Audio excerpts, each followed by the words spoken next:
Hey everyone, it's Anthony. So I just wanted to take a moment real quick before we start the episode to tell you about something that's pretty cool.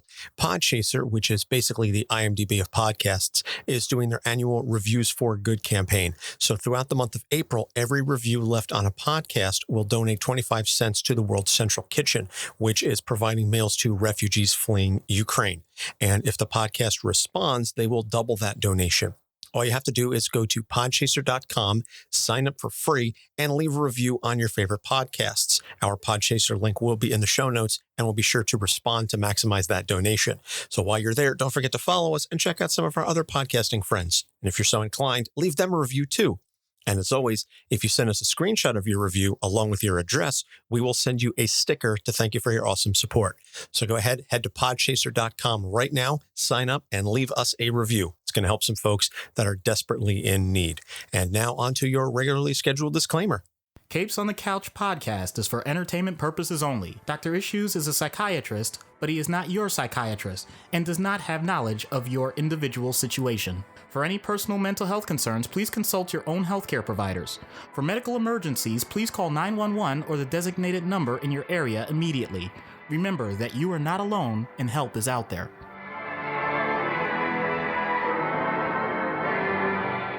Hello and welcome to Capes on the Couch, where comics get counseling. I'm Anthony Sitko.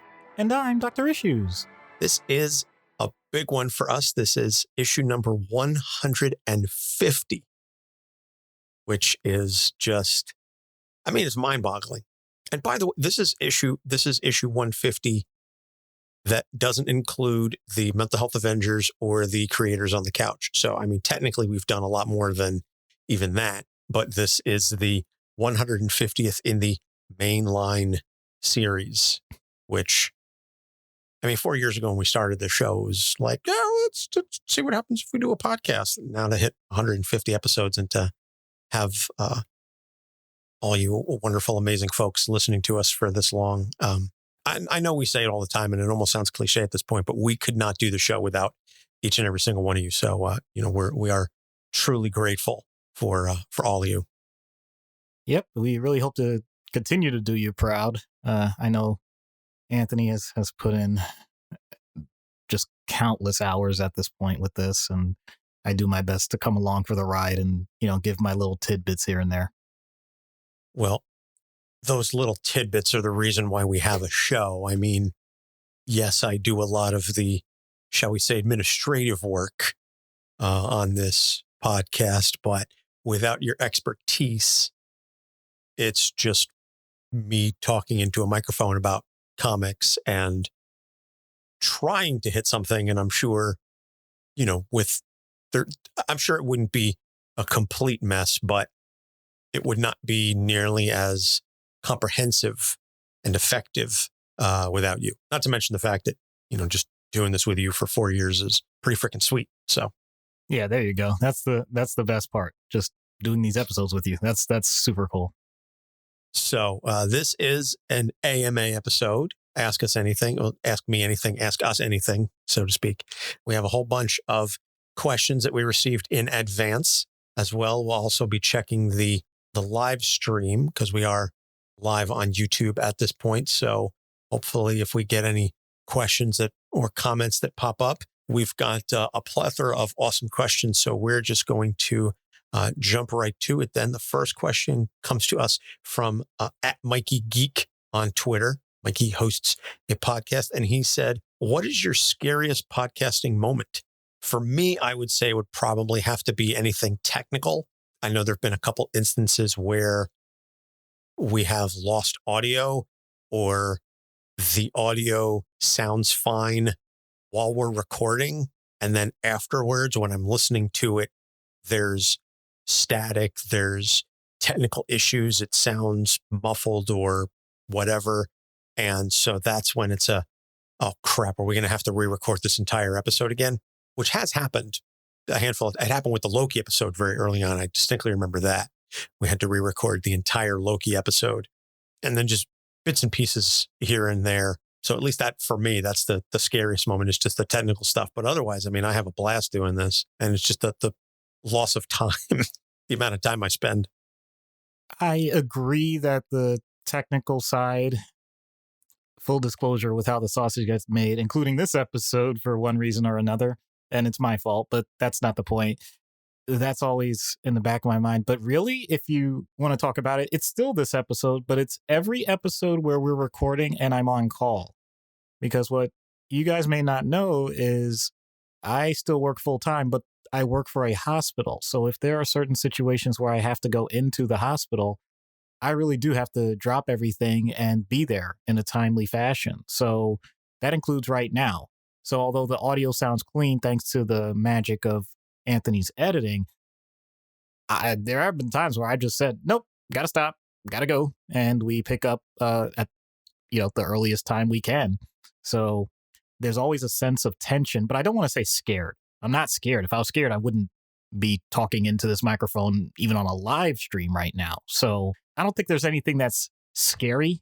Yeah, I wouldn't classify anything for me as scary, which, to be honest, I think my 3rd grade self, my 8th grade self, probably my sophomore high school self, but not beyond that. I think all of them would be shocked that I'm saying nothing is scary. The fact that I'm doing a podcast, the fact that I'm talking to a lot of people, and that doesn't bother me one bit. And at this point, I even seek out opportunities to do speaking engagements. That's a huge change for me in my life. So that's just an amazing thing. So the scariest thing is just, oh my goodness, I may have to cut this short because I'm going to get called away. That's it. Yeah, I think that's fair. I mean, I wouldn't say that's scary for me. It is always, there's an awesome responsibility. And I think it comes across that neither of us take that lightly. I know, yes, we're only, in theory, a small podcast, whatever, and that's not to diminish anything that we do, but at the end of the day, we're still speaking about very serious topics. And so I think from that perspective, it's not a fear. It's just a nervousness maybe that we want to make sure that we get this right and that we're not disrespecting the audience. We're not disrespecting the topics that we discuss. We make a lot of jokes in this show, but we never make light of the people and their plights. We joke about the characters, but we never joke about what it is that they're going through. So we got a question just popped in on the live stream. Chris Osborne, good friend of the show from Play Comics. How does it make you feel that at least one of my cats seems to like your voices? I'm honored. And that's one cat more than likes my voice that live in my house. And I have 2 of them, 3 if you include my wife named Cat. So it's a fun question, Chris. Thank you for that one. I don't know what to say about that other than what you just said, I guess. I don't know. I've never thought I had a voice for radio, so if I have a voice for cats, then okay. You have a face for radio. I know our present level patron, Matt, my friend from college, says that, Doc, your voice helped his daughter fall asleep when she was younger. Like when we first started, his young daughter, something about the timbre of your voice and the way that you spoke was very soothing to her. And because he would listen to the podcasts, I guess, like while taking her out on walks for naps and stuff. Yeah, when I'm in true professional mode, I get that a lot from a lot of patients, not just from my voice, but just the way I usually talk to them, because unless it's really obvious, I just do my best to be chill. And I hope that comes across. So, all right, I'll take it as a compliment. So next question from the podcast. I understood that reference. Again, great group of guys. Irish, I believe. Have you read any IDW Transformers comics and what are your thoughts? I have read a handful. Simon Furman, I believe, was the writer on those. This was, again, going back quite a few years because I was a big G1 fan, of the cartoon back in the day. I still have an original Optimus Prime, which my son now plays with. And I know that's blasphemous to some people, but I got it as I had all the toys. And then when I got older, I was like, I don't want to play with these anymore. So my mother sold them in a yard sale. And then in my 20s, I was like, I need all my toys back. So I found the OG Optimus at like a thrift shop in like Somerville or Bridgewater somewhere. And so I bought it, and it was sitting in my room in my office for a long time. And my son saw it, and he was like, "That's a truck. I want to play with the truck." So I was like, "Okay, you can play with the truck." So now he plays it. It's a long way to say I'm a big Transformers fan from way back in the day. I watched the original movie. I'm talking the 86 Death of Optimus Prime, still makes me cry, etc. And then the Beast Wars Beast Machines, which was such an awesome show. All that to say, my knowledge of Transformers comics is so infinitesimally small that I really don't want to even opine on it. What I've read is cool. The biggest Transformers comic memory I have is the Transformers Avengers crossover. That little like 5-6 issue arc, whatever it was, the little miniseries they did, where the Avengers discover the Transformers and they have to fight together because somehow Megatron got involved, and there's a whole bunch of stuff with the Decepticons. That's it. That's my only knowledge of it. I know we've got some fans that have requested that we like cover the Transformers books, or some of the characters. I'd love to. I'll get to it at some point, I'm sure, but that's kind of all I've got. So I would like to expand upon that with nothing. I have not read them, so I don't really have a comment. My knowledge is purely with the cartoons, including the movie, which for whatever reason, my cold heart just didn't care nearly as much about when Optimus Prime died.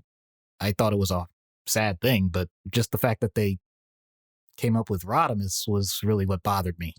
So, oh yeah, I have a couple of friends who were like, Hot Rod is the worst thing to happen to Transformers franchise. He's the Scrappy Doo of the Transformers and stuff. And I was like, okay, that's like, you got some feelings on that.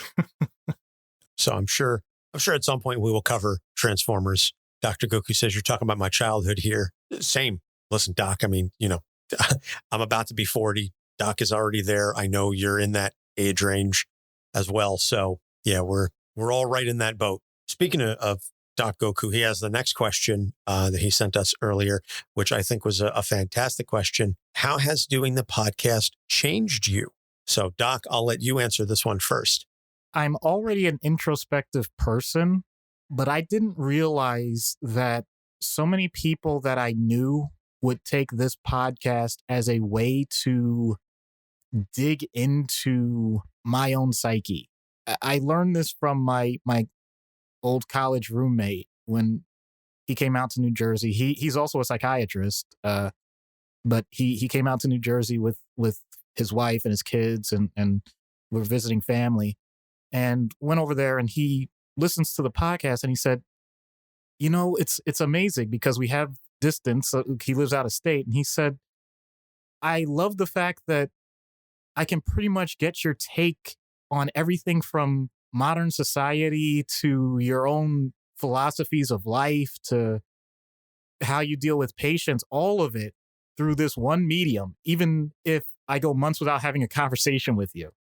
And I really didn't understand what that meant until my daughter started wanting to listen to the podcast. And now she's getting a little older, so she doesn't always want to, or she lets me listen to other things because I don't want to hear my own voice. But it really made me appreciate the fact that my voice has value. I know that sounds like a selfish thing to say, but if anybody knows me, like really knows me, they know that I'm incredibly self-deprecating and I suffer from massive imposter syndrome. So it really allowed me to build a level of confidence when I'm talking about things that I didn't have before. I really love the fact that I can say things in a way that even if it's not to a patient, even if it's not to a friend, I'm saying it to everyone at large. And if anybody ever wants to, quote unquote, call me out on something or say that I said something wrong or whatever, I can have a clean conscience. I know that I was doing the best I could with the information I had at the time and the emotional way I was processing things. So I think I'm doing that at a much higher level than before. So that's how I think it's changed me. I'm going to second that and also say that it is changed the way that I view a lot of media, because when I'm watching stuff now, I'm much more cognizant of the relationships that characters have, the way that they handle trauma, the way that they handle adversity. And I'm not one of these people who thinks that characters need to just have like carefree lives. You know, I like seeing characters struggle. I like seeing them go through the dirt and hopefully come out stronger on the other side. But it's the way in which they deal with that, because I've been doing this show for as long as I have, and because we do the deep dives that we do, it has changed how I view media and how I perceive things. It has also made me aware, and I've said this all the time, that it's made me aware of my own issues, my own struggles with mental health, my own dealings with depression and anxiety and ADHD, and not just going to therapy and not just speaking to the therapist, which I've done, but also inadvertently, this show is therapeutic in a way for me. I'm not going to go so far as to say it's therapy, because it's certainly not a replacement for therapy, but it is therapeutic to be able to have these discussions and get input in a way that makes me say, you know, I've struggled with this, and this is how Doc is recommending that a character handle a particular struggle or issue that they're dealing with. And if it's something that I can personally relate to, then I will say, okay, obviously the in-universe stuff isn't really applicable, but to the extent that the out-of-universe treatment suggestions or advice is applicable to my own life, then I will take it and tweak it in a way that makes it make sense to me. And I've mentioned that numerous times on the show. You know, if I'm having an epiphany about something, or if I'm having a realization about a particular topic, then I'll go, wow, like this hits home. You know, this hits me where I live. So in that respect, it's also been a big help for me to just help me, you know, come to terms with my own struggles and make me a better person, not just for the helping other people, but just my own internal thought processes. So it's a great question. Major kudos to Dr. Goku. Like I said, you know, fellow mental health avenger, and obviously someone who very much clearly understands the role of podcasting and mental health. So the next question is the first of two from our patrons, Matt and Lissy. If you could pick a fictional character to have on the couch, who would it be? Oh, boy. I mean, he mentioned in the original question, I just kind of pared it down because he said, if you could have anybody from anime, manga, comics, movies, etc. I just kind of took any fictional character, basically. Okay, so this is going to be a bit of a throwback to the last AMA that we did, because I think I hinted at it before.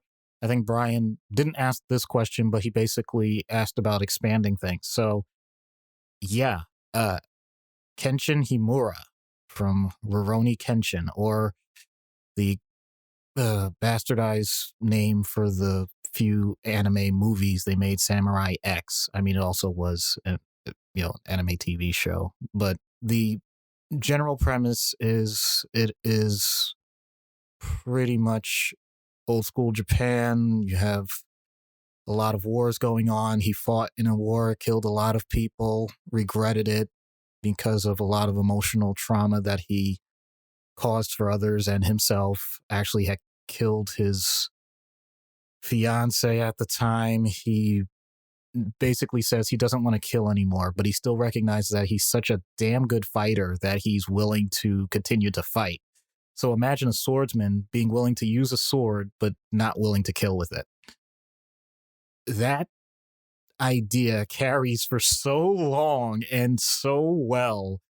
It strikes home with me because I consider myself to be an incredibly aggressive pacifist, meaning do everything in your power to help humanity that comes before death. And I don't even know if I want to say I want to get him on the couch. I think I want to give him a hug and thank him for even coming up with that premise. And you know, it's, to me, it's the idea of what would happen if Gandhi knew that he could kick people's asses as long as they didn't die. But whatever. I mean, there's a lot more to it than that. But yeah, that's definitely one that struck me hard, and actually still, I think, shapes my philosophy of what humanity can be. That's how powerful I think that character is. So there you go. I do remember you mentioning that a little bit during the last AMA.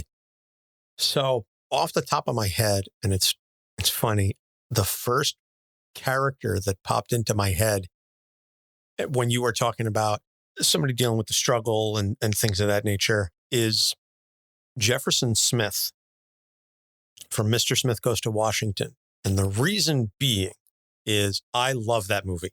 That is one of my all-time favorite films.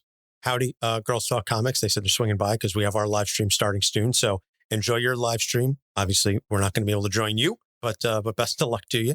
But Jeff Smith is someone who I want to talk to him about the struggle that he went through and how his philosophy was changed coming to Washington, D.C., that this incredibly morally centered individual enters an arena where morals are fluid.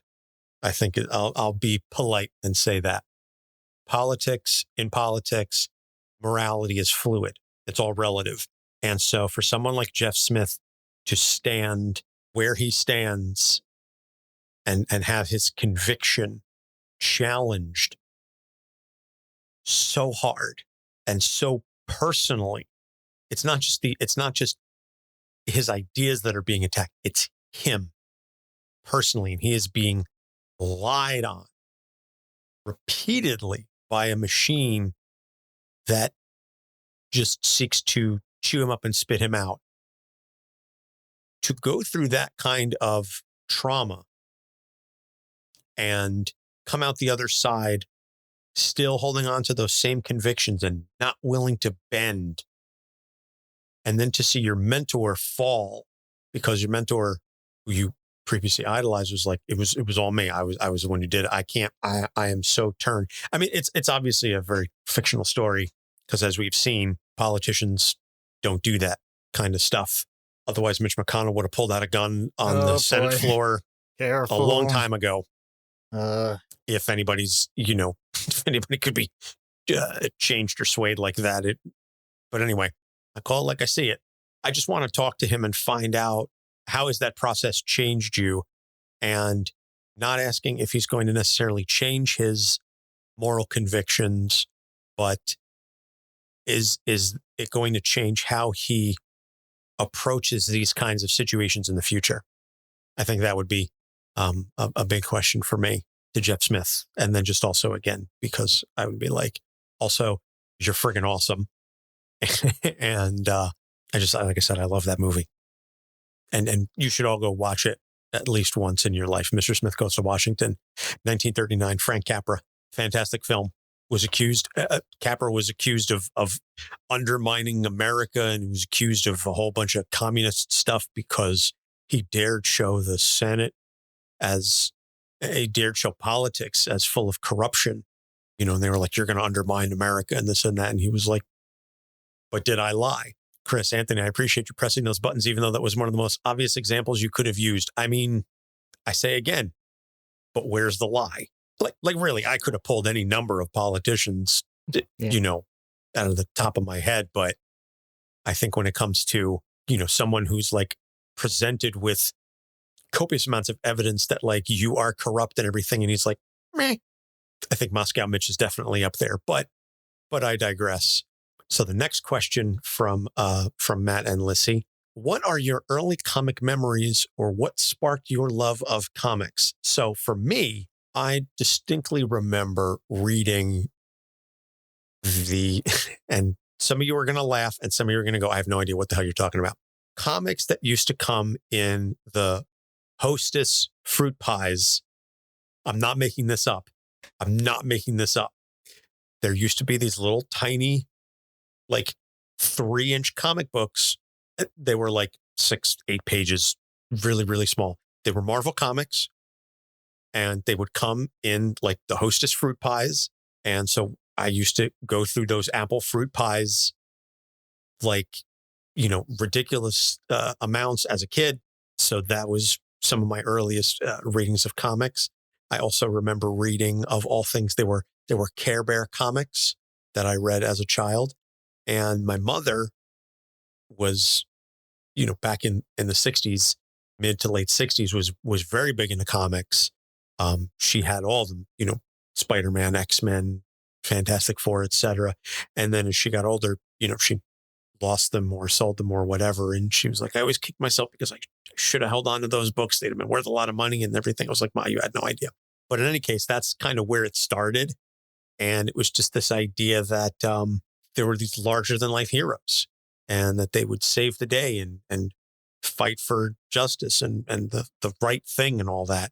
So in terms of like the comics, that was one of the earliest memories I have. And then I remember the 89 Batman came out when I was 7 years old, the Michael Keaton version. And I think I've spoken about this before, like I had the giant doll and I had all the action figures and everything. And then in the early 90s, there was the X-Men cartoon, which I watched like a little bit of, but I wasn't nearly as big into the X-Men cartoon as I was the Spider-Man cartoon, the 94 Spider-Man cartoon. That was a big one for me. So, and then it just, kind of escalated. And now here I am with the Moon Knight artwork on my walls and the Captain America shield tattooed on my shoulder blade. And I'm like, I'm stuck now. So I ain't going anywhere. But so it's kind of my answer. Oh boy, I feel like I'm going to sound like Joker in The Killing Joke. Like if I'm going to try and remember my history, I might as well make it multiple choice. I don't know if I have every timeline specific distinct memory of what prompted a lot of it. I remember really being into Superman and the Christopher Reeve movies and all that, even as a little kid. But just the idea that you could merge different mediums is what got me. What do I mean by that? Well, I remember reading Sunday comics because they were digestible as opposed to reading whole books. I didn't really get into reading long form books until I was way older. And I watched a lot of TV. For someone that's considered a fairly intelligent male in modern society, I watched a lot of TV. And I think that surprises people. But believe it or not, I think it helped me appreciate that there were things in the world that I wouldn't have been exposed to if it weren't for that. And then, like I said, reading Sunday comics, I'm like, there's got to be some like in between, because cartoons were great and some adult things were great. I'm not casting aspersions. My parents let me be exposed to a lot of stuff. But I'm like, there's got to be a like kind of a blend of this. And I didn't know what that meant. And then I started reading Superman comics. I'm like, oh, this is the sweet spot. This is where you get visual artwork. This is where you get to read a bit, like, like I said, the super short, Sunday comics, but in a little bit of a longer form, but not so much that it was too daunting. And the fact that sometimes it would deal with things that wasn't just for little kids. It was truly adult stuff that was packaged in mostly a child-friendly format. And when you mix all of those together, it was incredibly comforting. So that's kind of a long-winded way to say I love being a media junkie in all of its formats. When podcasts came out, I'm like, oh my God, this is the greatest thing on earth. When YouTube came out, I'm like, how did I live without this? When, every iteration of something comes out, I think this is it. We've reached the apex of entertainment, and something else still, changes the dynamic. So I really get excited by that. And comics so far, and as we've seen with the MCU, it's one of those things that seems to just translate no matter what. I just truly adore that. I know that even if you don't have the full background in history and do the collecting, I don't, not nearly to the level that Anthony does, but I still appreciate that at any one point I do deep dives. I will say, hey, I haven't read anything about this character in a long time, and I will just binge on graphic novels of whatever story arc and whatever thing, even if I barely even heard of it, somebody recommends it. I'll write it down and then later on pick it up and just take up all of my free time with it. So I don't know if I actually answered the question per se, but that's the answer you're going to get. No, I think that's a fantastic answer. Great stories are great stories. And regardless of the medium, regardless of the characterization, I think if you can tell a story that's relatable in a manner that impacts people and it's well told and well crafted and there's emotion and development throughout, then I think people will flock to it. And that's something that I think a lot of people need to be reminded of, that certain things are classified as genres when they're mediums. Comics is not a genre, it's a medium. Animation is not a genre, it's a medium. And this infantilization of certain mediums to diminish them, I think does everyone a disservice. So that kind of upsets me when I say, oh, it's animation, it's for kids. Well, not really.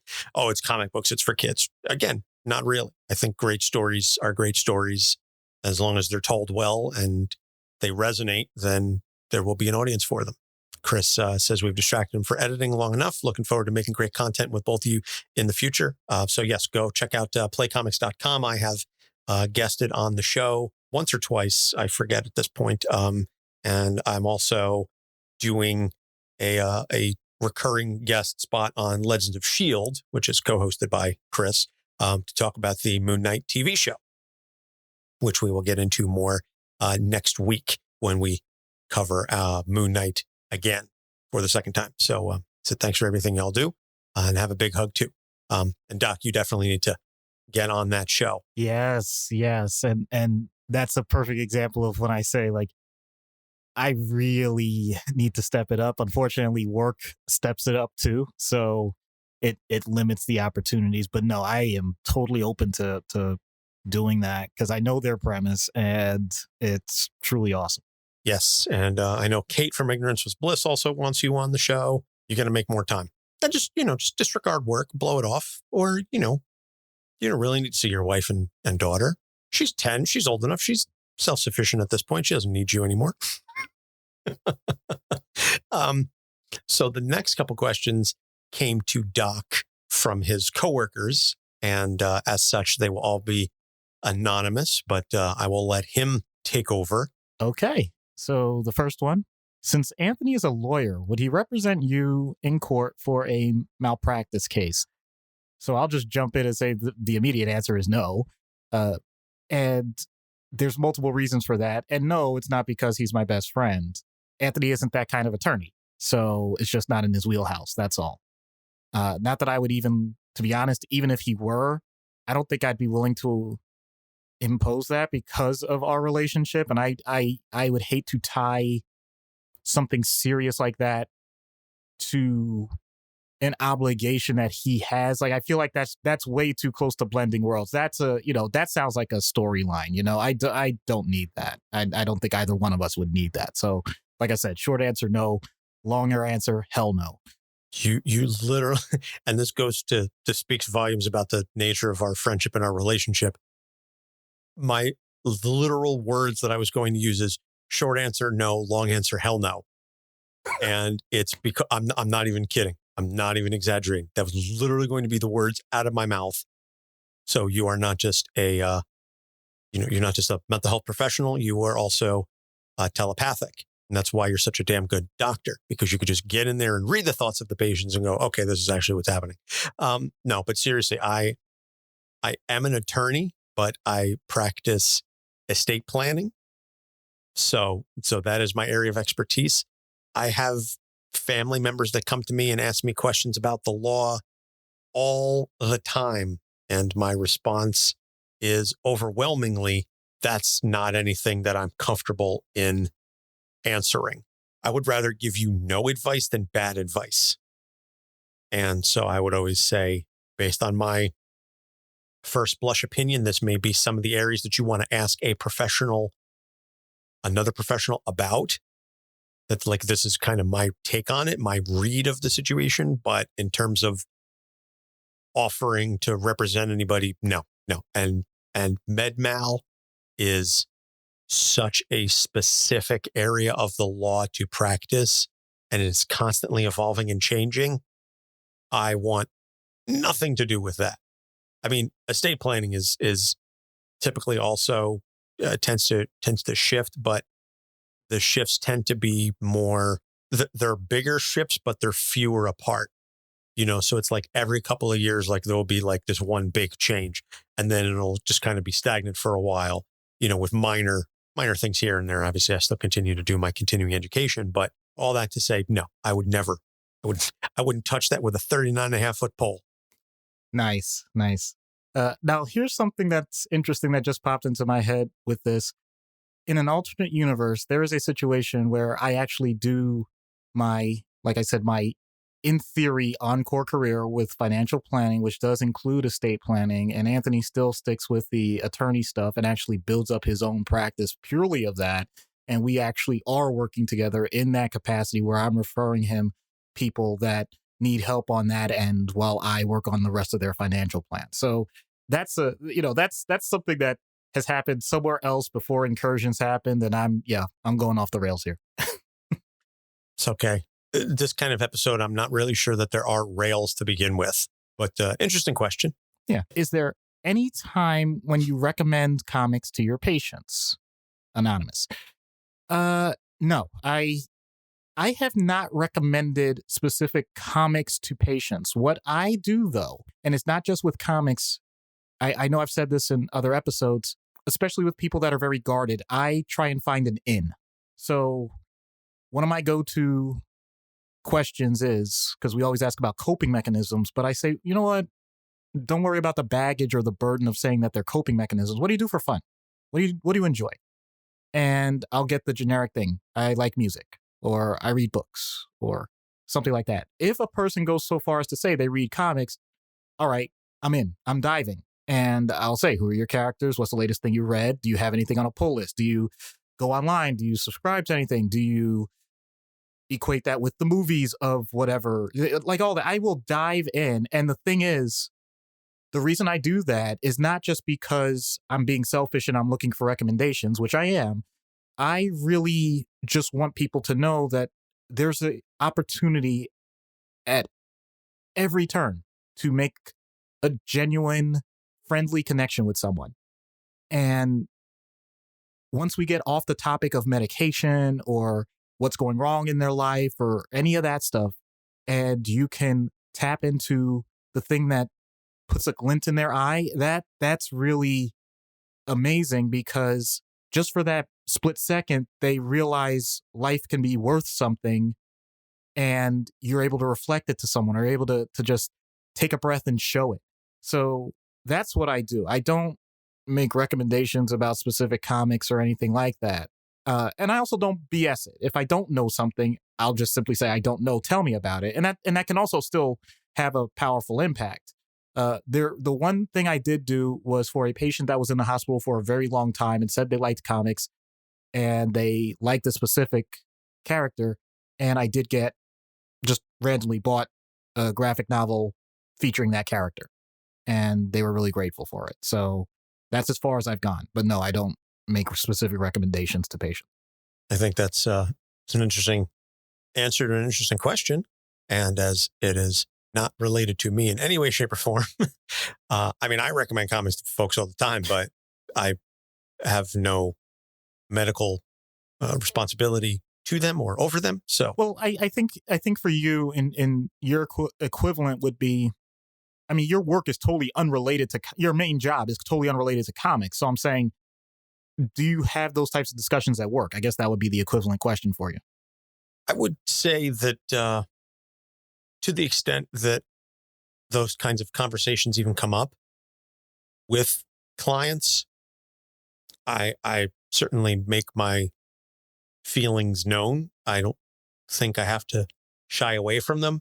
But then again, like I said, it's because the nature of the relationship is so vastly different that there's nothing holding me back from saying, yeah, I like Moon Knight, or I like Captain America, or I like this book, or I don't like that book. Like, it makes no difference, because at the end of the day, my recommendations are completely separate from anything that I would have to say about their estate plan. It's just, and then my 9 to 5 with the state government, I talk comics with my coworkers all the damn time. So we're constantly talking about that stuff on your taxpayer dime. Oh boy. I had to say it. Yeah. Yeah. Thanks. You're paying my salary while I sit around and shoot the breeze about comics. You mean during your lunch break, right? Wink, wink. Yes, during my lunch break. All right. Go on to the next one. Okay. Are there any episodes that you would recommend starting with besides the first one? Anonymous. I'm interested to hear Anthony's answer on this, but I will start off. I would like to think that our format pretty much allows a person to jump in at any time, because while we may have some threads here and there making references to other episodes, I think each episode, because they pretty much amount to a case study, they stand fairly well alone. So I don't know if I have a recommendation. I feel like this gets into dicey territory. It's like, okay, name your favorite episode or whatever, or things like that. And I really try not to do that, because, and this is true for me in general, if there's something that I've done that I consider a part of my life's work, I do it. And that's it for me. Like, it's there. It's out there. You could enjoy it. You could not enjoy it, whatever. It doesn't bother me either way. So I don't rank and file things, really. If people jog my memory, I might have particular moments that stand out, but I really don't have specifics. I guess if you wanted to know why we make certain jokes, then you might want to start with ones. For example, you might want to start with Scott Summers, Cyclops. I mean, not because that's a great episode compared to the others. It's just you understand Scott's a dick. So, that would be an example. But yeah, I don't know. I don't have much else beyond that. Yeah, my standard answer to that question is always find a character you like and listen to that one. And then if you like what we talk about, then go back and find others. Not every episode is going to resonate with every single listener. And as the guy who looks at the download stats sometimes in an unhealthy manner, like way more often than I should, that mindset reflects in the downloads. And I've gotten better at that, because I understand not every episode is going to hit the same way. That if it's a big name, we're going to see giant downloads.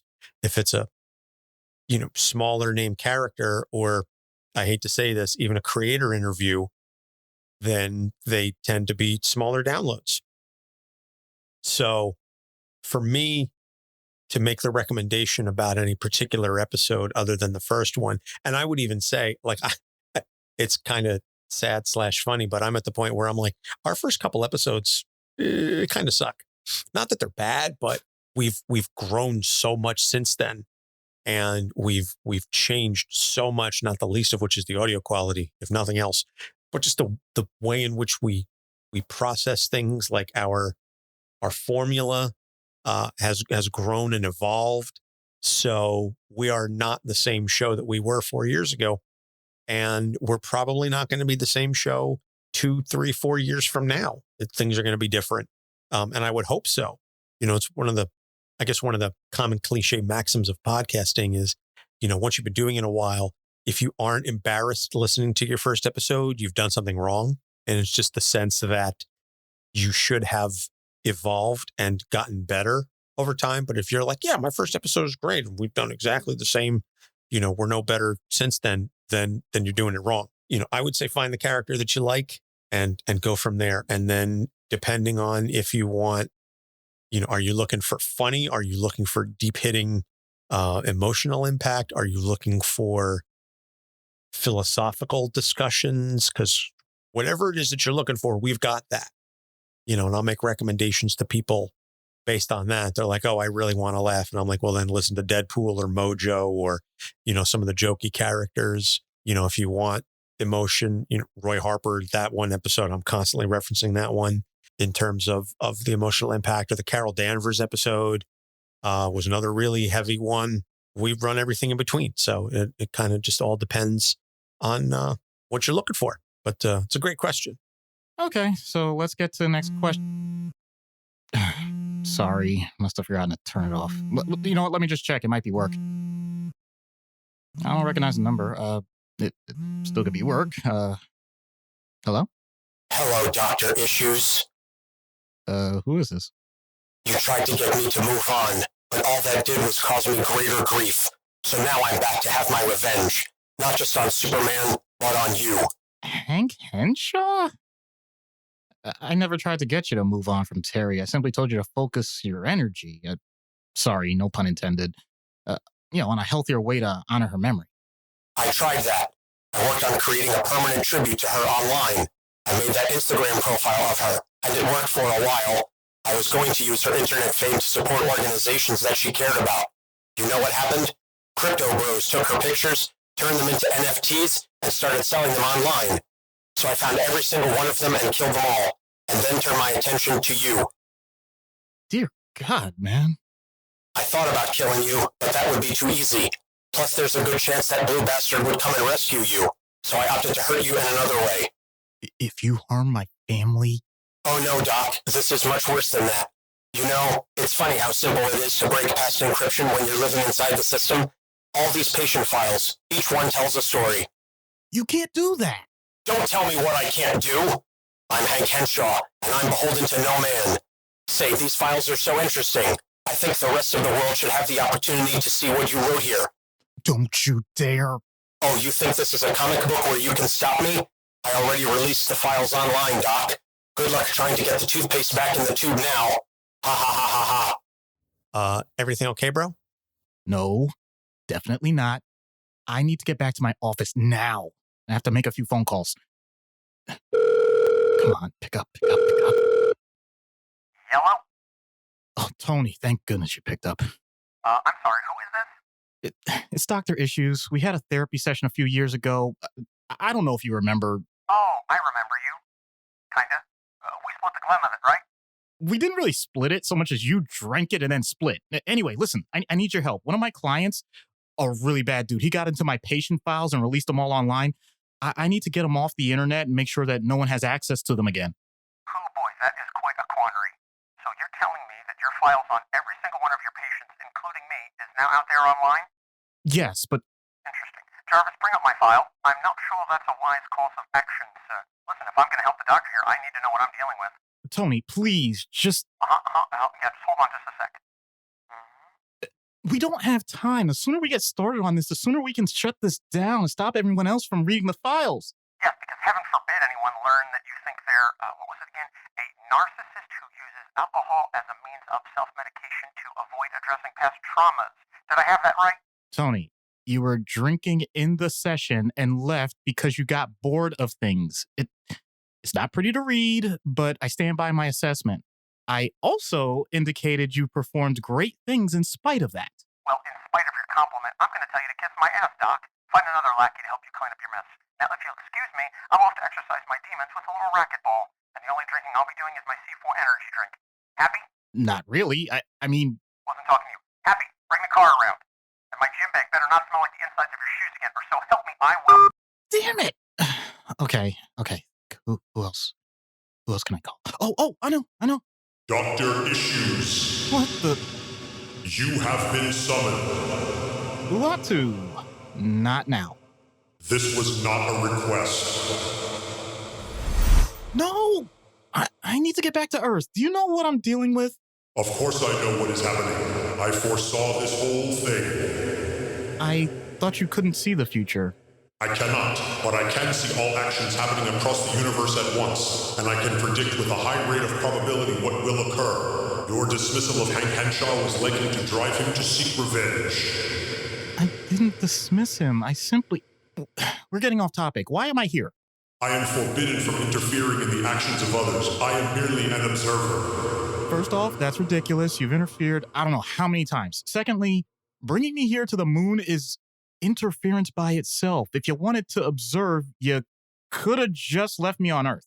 Oh, is this upsetting to you? Does this make you mad? Yes, it does.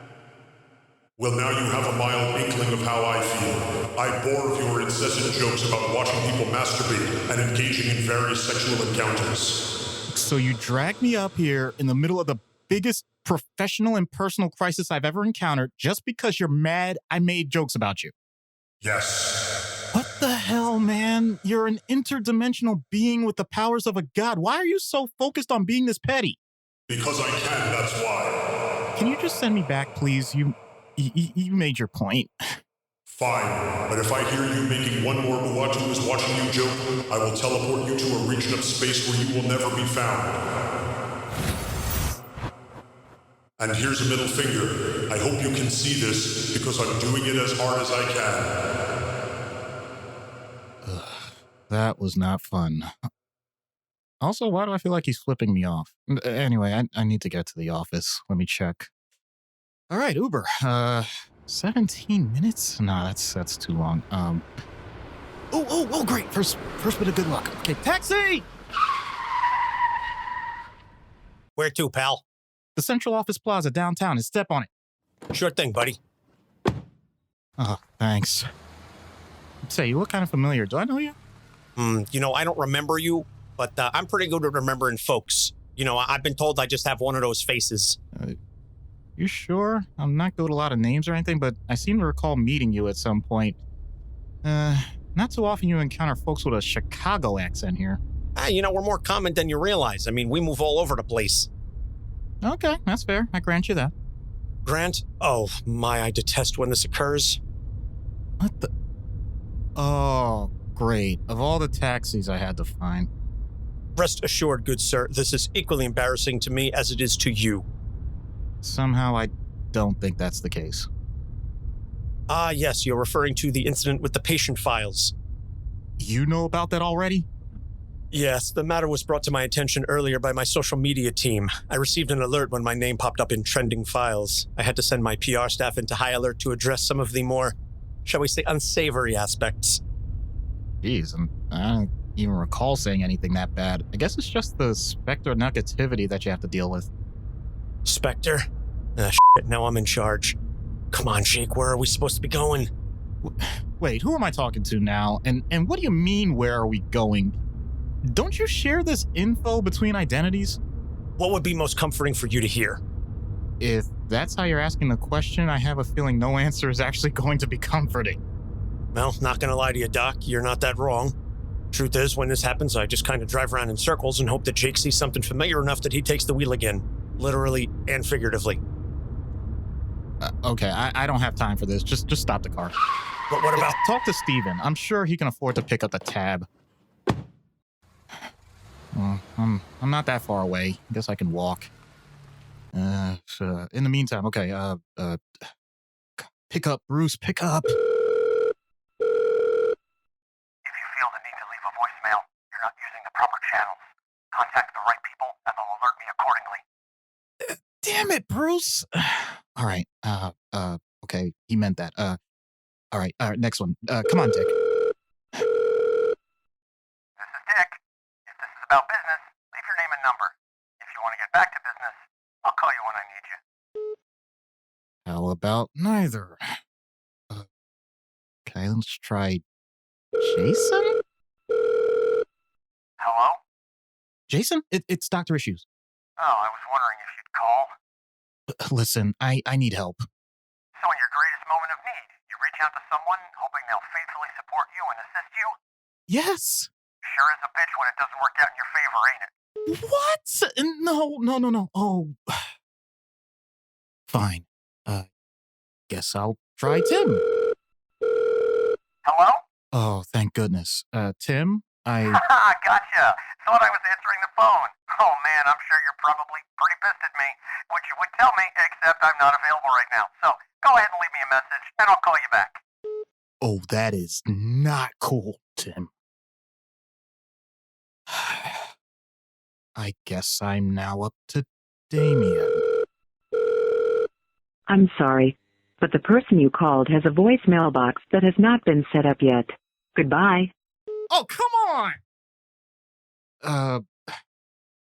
Wait. Do I have her number? Yes. Oh, please. Hello? Hello, Stephanie? Who is this? My name is Dr. Issues. I've worked with several of your colleagues. Who? Dick, Jason, Tim, Bruce, they all... I mean, who are you? I'm Dr. Issues. I'm their psychiatrist. Never heard of you. Wait, what? And how did you get this number? Because they... I mean, you're... Please don't call me again. So much for that angle. Wow. Who else can I call? It's so hard to find good help these days. Oh, no. What's the matter, Doc? You look like you just watched a man die. Here, let me get you a mirror so you can see it up close. Nope, not sticking around for this one. Oh, but we have a lot to talk about. I need to fill you in on the team of professionals you set up for me. They've been rotating around for quite some time. Or at least I imagine they have. Who knows how much weight a ceiling fan can support? After the third body, they tend to get a little dicey. Dear God. The Korean doctor took it especially hard. All that time she thought fan death wasn't real, right up until the end when the blades hit her neck. Come on, is there anyone who can help me? It's funny. You wrote in my notes that I needed to stay isolated because I'd be less of a threat. And yet who's the one who's all alone right now? It would be funny if it wasn't so pathetic. But you know what? I think I'll laugh anyway. Oh! Doctor? Oh, are you all right? North Star, what are you doing here? I read the report, and I decided to march over right away to talk to you about it. As I approached, I saw that insane clown assaulting you, so I thought I'd take care of him first, and I ask questions later, though. Well, sure, I'm glad to see you. I need to get back to my office right away so I can access my files. Bienvenue. Now, about what you wrote. Not now, North Star. I mean, this is really a bad time. No, doctor, you will not brush me off. Ça prend tout mon petit change just to have this discussion. I thought I did the right things, said the right things. But you're right that I am self-absorbed and focused on my image. Why would I come to you for help if not to get better? Did you call this? Look, Jean Paul, I appreciate that you're really fired up about this, and I'll be happy to talk this over with you at a later time. But clearly, I've got major problems to address right now, so can we table this discussion? I'm not talking about this with you on a table, on a couch, or anywhere, Steve.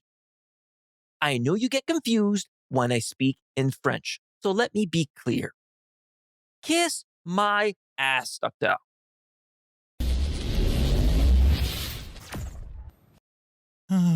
Well, at least I'm in my office and I can focus on... Ooh, maybe this could... Hello? I need to speak to Dr. Issues right away. This is urgent. This is he. You answer your own phone? What kind of two-bit operation are you running? And I think I wasted good time and worse yet, good money talking to you. Who is this? This is J. Donor Jameson. What do you want, Jameson? I'm kind of in the middle of something. Yes, I know. That's why I'm calling. The story is breaking news, and I'm asking, no, demanding an exclusive interview for TNM. My professional life is falling apart around me. You think I'm gonna take time answering questions? Of course. Gives you a chance to get your side of the story out before things go too far. Who cares about being right? What matters is being first. Remember, people read headlines, not retractions. That says a lot, both about you and the media business as a whole. But I'm not interested right now, okay? I need to find someone who could stop this from spreading across the web. I think I have someone in my office who can help with web stuff. Analog! Where the hell is Derek? I need someone to shut down the internet. That's not how this works, Jonah. I don't pay you to argue with me. I pay you to get things done. And at the rate you're going, you're lucky I pay you at all. Goodbye, Jonah. And another thing. Okay, now to look up how to take things off the internet. Gonna DuckDuckGo this. Last thing I need is more stuff getting traced back. What the? Of all the unbelievable things I have to deal with on a daily basis, the unmitigated gall you must possess to disrespect me like this. I might not be the smartest hero, or the flashiest, or even the bluest, but I deserve better than this. Tick, what are you... It's like you don't even know who I am. After all this time we've known each other, I thought some common courtesy would have been established. Sure, people make mistakes here and there, and you brush them under the rug, because that's what good cleaners do. Not the expensive ones, obviously, but the quality ones who take a little extra time to spit on the washcloth before scrubbing your toilet to give it that extra sheen.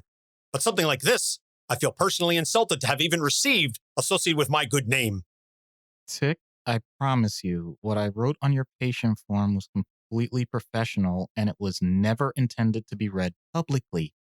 But my system was hacked, and all my confidential patient files are all over the internet now. I sincerely apologize. I didn't see that when I filled out the section for pickup. What are you talking about? Wait, what are you talking about? I'm talking about my order. I specifically requested carnitas in my burrito, and you give me barbacoa? Do I look Puerto Rican? What the hell are you talking about? I've been coming to this Chipotle every day for the past 2 years, and I sit in the same... This is not a Chipotle. Not with service like this, it isn't. Get out. Fine. But first I'll be leaving you a sternly worded review on Whelp. Just go. And your decor is appalling. It's like you don't even want my business. The door is open. Okay. Now, if I could please just get back to work. How the are you still alive? Homelander, oh, geez, not you two. I punched your skull off your neck. There's no goddamn way you should be living. I don't have the time or the patience to explain this to you. Is it because I'm a what was the phrase you used? Completely unreachable sociopath? No, but that's not inaccurate. Do you hear yourself when you speak? I have super hearing, but everyone is going to be able to hear you scream before you die. Ah! Someone help me! I'll catch you. Ah! Ah! Ah! Ah! Why are you shouting? Are you hurt? Are you okay? I'm sorry, Isaiah. Getting thrown out a window isn't something you get over quickly. How do you know me? I talked to you a while ago. I guess you don't remember me. Was it a nice talk? Yes, it was. Good.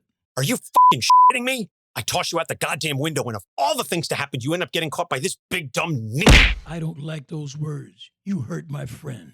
Be careful, Isaiah. He's a very mean person and very strong. I can take care of bullies. You have a nice day now.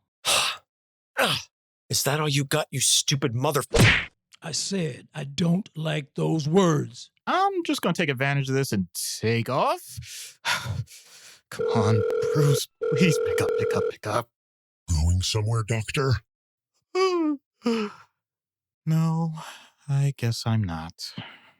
Not like when you tried to send me back to Ravencroft, or the Vault, or any of the other places you tried to throw me away and forget about me.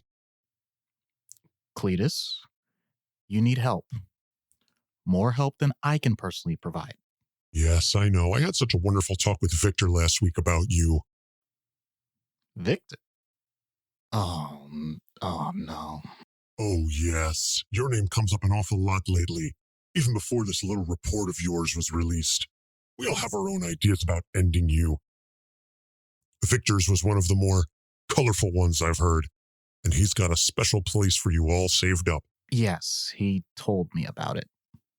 Jim Jr., Roman, Waylon, Mr. Blake. We've had some fantastic conversations about what we'd do if we ever got the chance to have a special session with you. And what with all the alone time I've had lately, I've been ruminating quite a bit about it. Lucky me. But you know what the major difference is between me and them? Let me guess. You actually are going to be the one who's pulling it off. How dare you steal that opportunity from me? I was building up. It was a whole thing. It's like you don't even know how this is supposed to work out. The one time I decide I'm going to embrace the theatricality they talk about, then you go ahead and steal my thunder. This is why I just kill people right away. There's no chance for backtalk. I should just stick to the basics. Yes, it's me, Booster Gold. Please, hold your applause until I'm finished saving you, Doc. None to be had, Booster. Who the hell is this clown? The name's Booster Gold. You don't know it yet, but I'm about to make a big impact on you. Specifically, my foot is about to impact your ass. Don't say that out loud. Oh, it's fine, Doc. I've already seen how this plays out. You end up fine. If you saw this already, why didn't you stop it before it happened? What is going on here? Well, I got caught up with some Justice League business. I mean, you know how it is, flying around the world, saving multiple timelines. It does take its toll, and I needed some me time. You're a time traveler. Literally all you have is me time.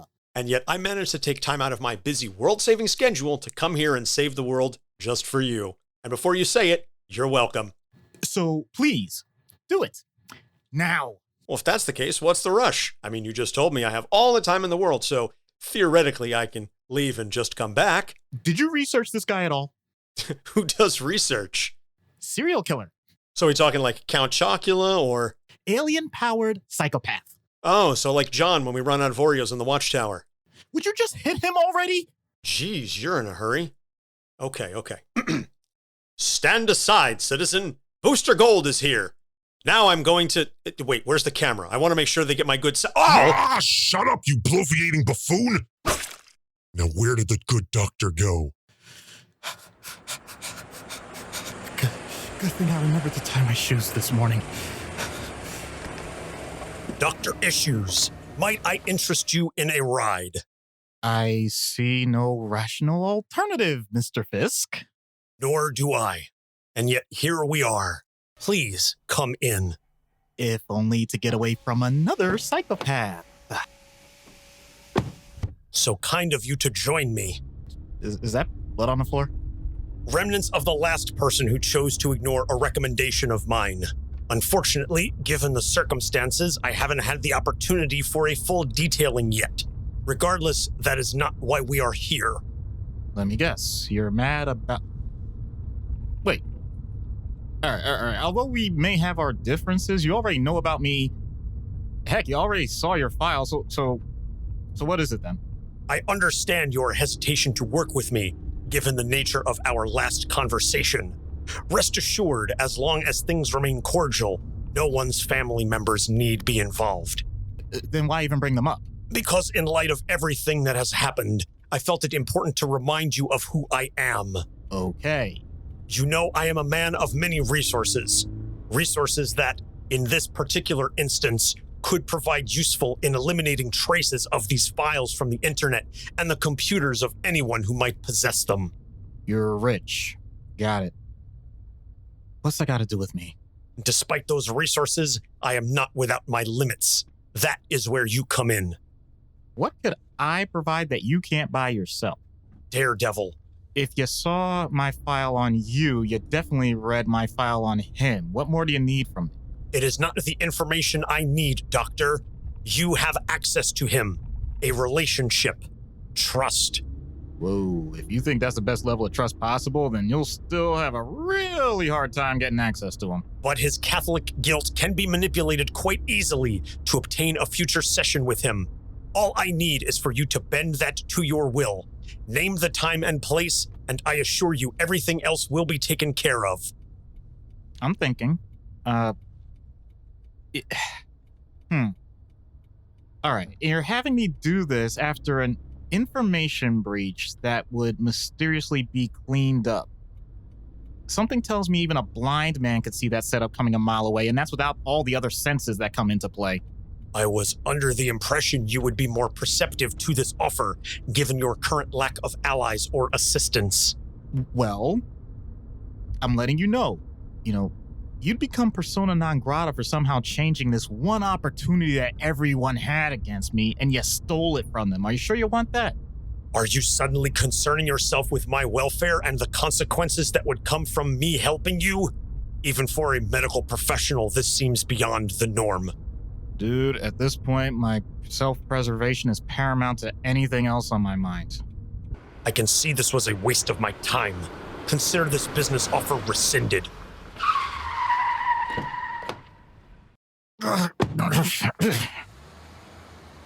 Tuck and roll saves another life. Yet, I'm still no closer to finding answers. For someone to help me. Is that you, Doc? Doreen? Hey, how are you? You mean you don't know? Oh, of course I know. It's the big story now on Chitter. Chitter? It's the social media network for squirrels. They actually came up with the name before Twitter. but no one will let squirrels own a trademark, and the bird lobbyists got involved. It got really messy. Right. Anyway, you're going through a pretty rough time, and I just wanted to tell you, I'm sorry that you're hurting. Like you say, it's not your fault, but it is your problem. Thanks. It's actually nice to talk to someone who's not super pissed at me for what I said in their file. I'm assuming you read what I wrote. I did. I have to say, I understood why you said what you did, and I appreciate your honesty. Oh? Yeah, I stepped back from the babysitting thing a bit. It was getting to be a bit much with everything else going on. I'm glad to hear it. Cut back from 40 hours a week to 39. That's it? Yeah, and let me tell you, it was rough. Didn't know what to do with that hour. All that free time was crazy, so I opted to volunteer at a soup kitchen. Feels good to give back. But enough about me. You're still struggling with that whole personal data leak thing. Yep. And I'm so glad that I have your superpowered support, right? Right? Oh, I'd love to help, but I don't know the first thing about computers and stuff. I mean, I still have a flip phone. And my squirrel friends, well, there are a lot of them, but they can't chew through all of that fiber optic cable. Do you realize how much property damage that would cause? Well, thank you for the practicality. To be candid, I just don't know what in the hell I'm supposed to do. You know what they say, speak the devil's name and he shall appear. What?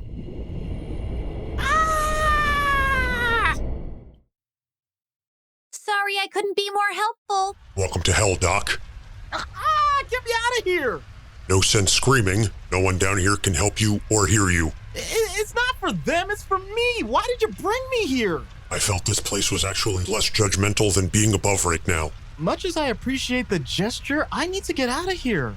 What's that old chestnut of advice? When you're in a hole, the first thing to do is stop digging. That actually makes a lot of sense. But I still have to find a way to address what's going on up there, and staying in hell is making it worse. Wow, there's a sentence I never thought I'd have to say. I understand. Well, I tried. Hopefully that counts for something. Both with you and whoever else is keeping score. Appreciate it. So let me just... What? Malabulge is back, and he's still pissed off after the last time I killed him. You need to go, now. So send me back up there. I can't right now. It's a lengthy process, and I can't afford to keep myself vulnerable for that long. You'll have to find another way. Now run! Oh my god, oh my god, oh my god, oh my god, oh my god. I just need to find a friendly face here. How about a familiar one? John, what are you doing down here? Oh, a little of this, a little of that. The question is, what are you doing here? Spawn dragged me down here, and then he got attacked, and I started running, and I need to get out of here. Please help! And why should I help you? After all, you thought I sounded like a bad Beetle impersonator. Wait, what? How? That wasn't even in the file! Not every truth is written down, love.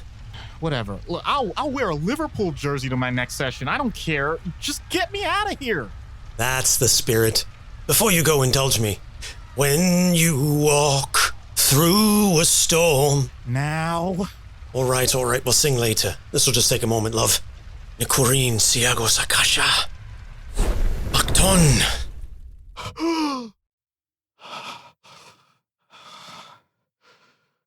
That was not fun. Okay, Doc. Okay, what's the next step?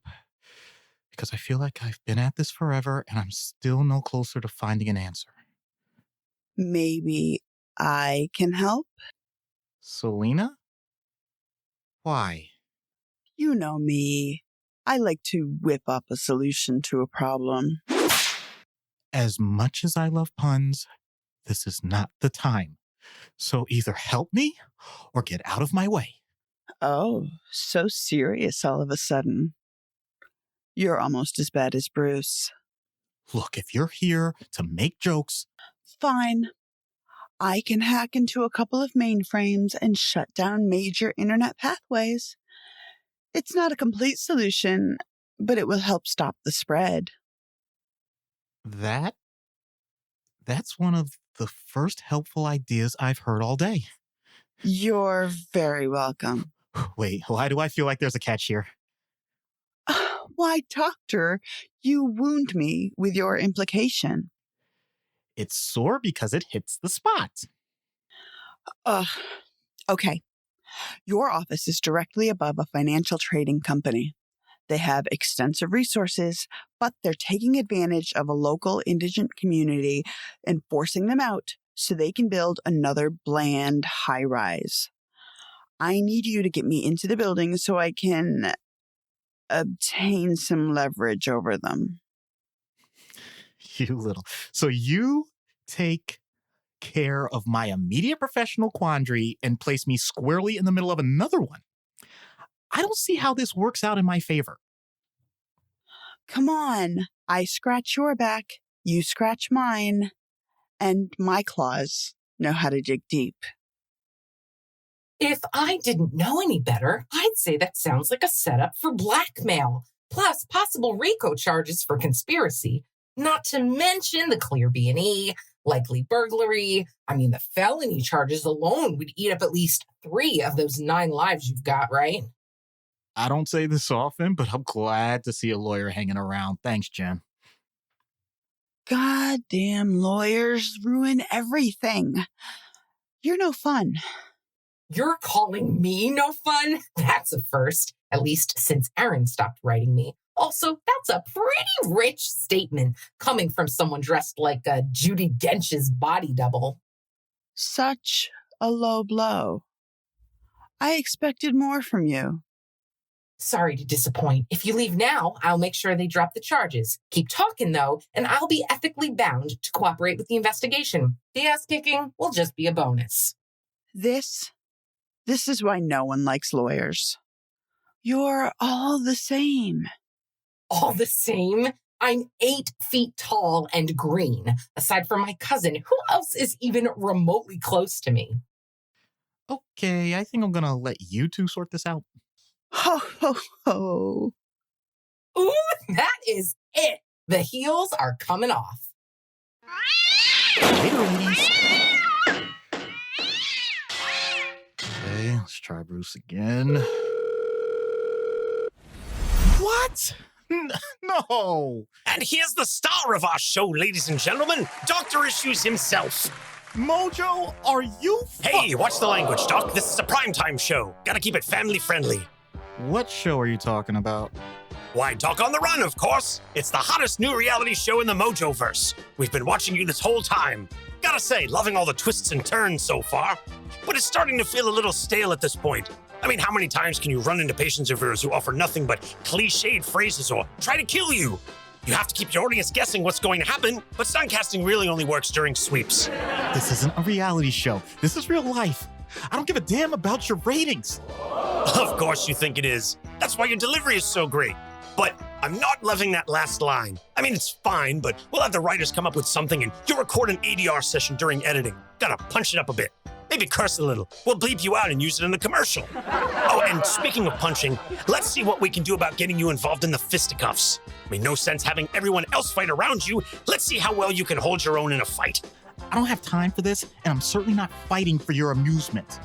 Oh, but don't you realize, Doc? Everything is for our amusement. Your fans adore you, like this charming young fellow attached to his phone over here. Please, tell Doc how much you love his work. Please, kill me. Ungrateful whelp, I'll have you executed. But slowly, I'll turn it into a miniseries. Anyway, back to Doc. Let's knock down this fourth wall and see what you're made of. Wait a minute, that's not supposed to happen. Quick, get a camera over there and see what's going on. Camera 3, whip pan right now. This isn't Earth Prime.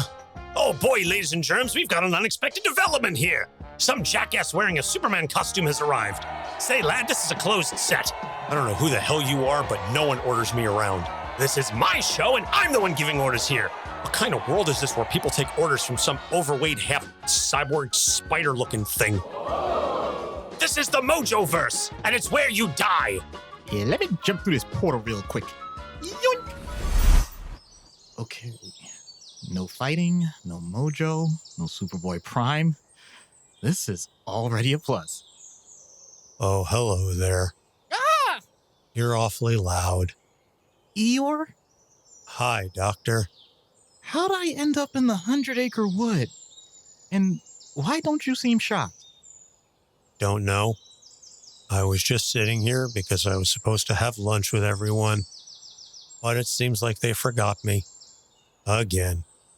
At least someone is here to talk to me. I'm very sorry. However, I have bigger things to deal with right now, so I need to find a way out of here. That's fine. Go ahead and leave. Everyone else has forgotten about me. You're no different. No, it's not that. It's just... Maybe this is all a test. Maybe I should be taking time to help others, and that's how I'll end up getting help myself. So, Eeyore, let's take a second chat. You mean it? I do. I could use a break from the insanity for a moment. Let's just talk. Anything you want, whatever you want. Thanks, Doc. Well, yesterday I thought I'd lost my tail again. Oh, that sounds unfortunate. Did you find it? Yep. That's great. Where was it? Pinned to my hind end. Oh.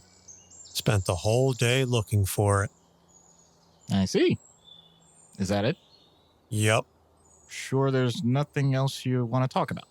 Well, there is one other thing.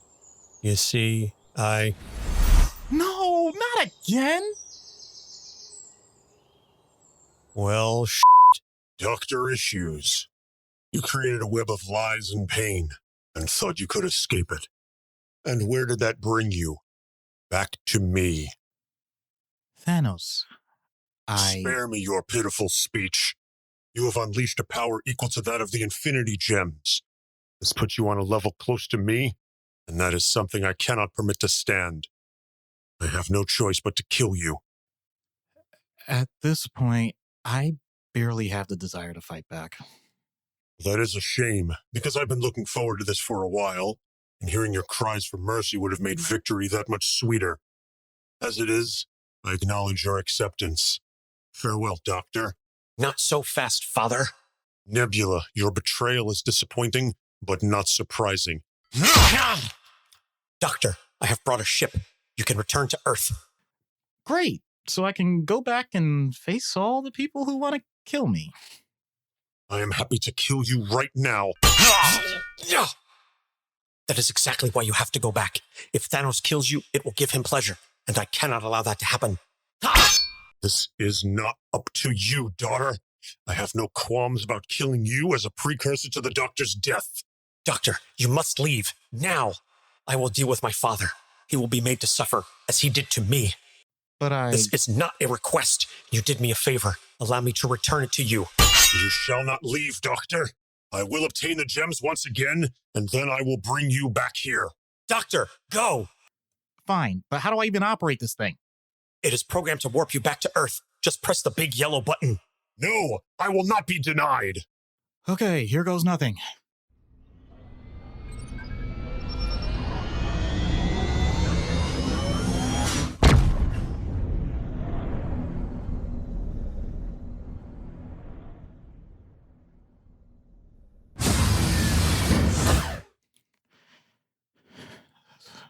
This is too much. I can record this. Hello, and welcome to Capes on the Couch, where comics get counseling. I'm Dr. Issues. I just wanted to say to everyone that's listened to all these episodes, thank you. I love you all. Through no intention of my own, there have been many things that have happened. I'm sure you've heard of them. I want to issue an apology to anyone and everyone. I don't have the proper words for this. I don't know what to do. I have no idea how I'm even going to broadcast this because I'm probably banned from every source possible, and I don't know how to get this to my co-host. But if anyone hears... Cease your incessant and unnecessary tears, Doctor. Your problem has already been resolved through the might of Doom. Huh? Doom has wiped all traces of the files from the world. What? What? How? What? You are now also an honorary citizen of Latveria and will always have a place to reside, should you choose. What's the catch? There is no catch. This has already been accomplished. Doom seeks nothing further from you. I want to say thank you. And I will. But first, why? Many think Doom as tyrannical, including yourself. By this gesture, Doom's magnanimity will be preserved for all time. Well, I have to say And that... also because Richards was unable to arrive at a superior solution. And there it is. Once again proving that none are superior to Doom. Of course not. Moving forward, your opinion of Doom will be one of gratitude and appreciation. Whatever previous opinion you had is now irrelevant. Honestly, at this point, I can't even disagree with you.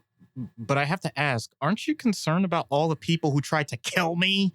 I mean, the files are eliminated, but their memories aren't. People still remember what I said about them. And they'll know you're responsible for getting rid of them. They'll come for you. Let them try. Many have attempted to usurp Doom, and yet Doom remains. Yep. Definitely not tyrannical at all. Doom senses some sarcasm. This gesture can be undone just as easily. Noted. As a humble citizen of Latveria, my deepest appreciation, my liege. Your appreciation is noted, good citizen. And Can I just ask one favor? You dare ask more of Doom than has already been provided? It's just... I need to get back home. Surely a simple task like this will not tax the might of Doom. Fine. Be gone and return home. But be sure to spread the word that Doom is the one who did this for you. Oh, don't worry. I'm telling everybody. Oh, thanks, Doc. Oh, boy, that was strange. What the hell happened? Oh, man, it was nuts. I tried to call Batman, and then I was dragged to hell by Spawn, and Kingman had me in his limo, and I was... I mean, this burner phone Batman gave you has been sitting here ringing off the hook the whole time, but, I mean, I didn't want to answer it because I figured it might explode or it was hardwired to your DNA or something. I mean, you know how crafty Batman is.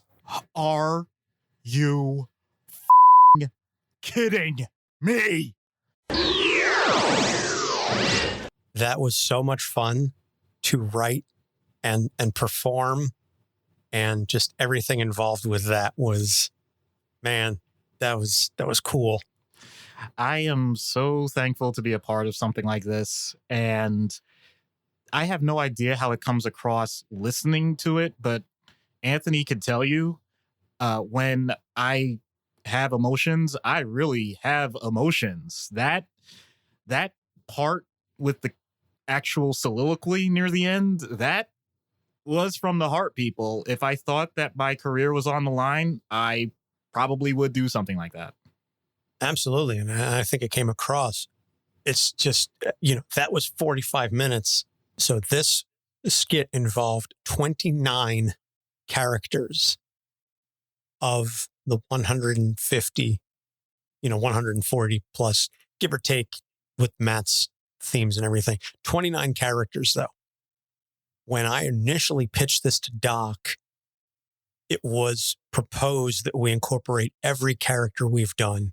And I opted not to do that for two reasons. One, just because of the difficulty and logistics of getting some of our guests that we've had over the years to do this. And also, this is a 45-minute skit, and we only had 29 characters.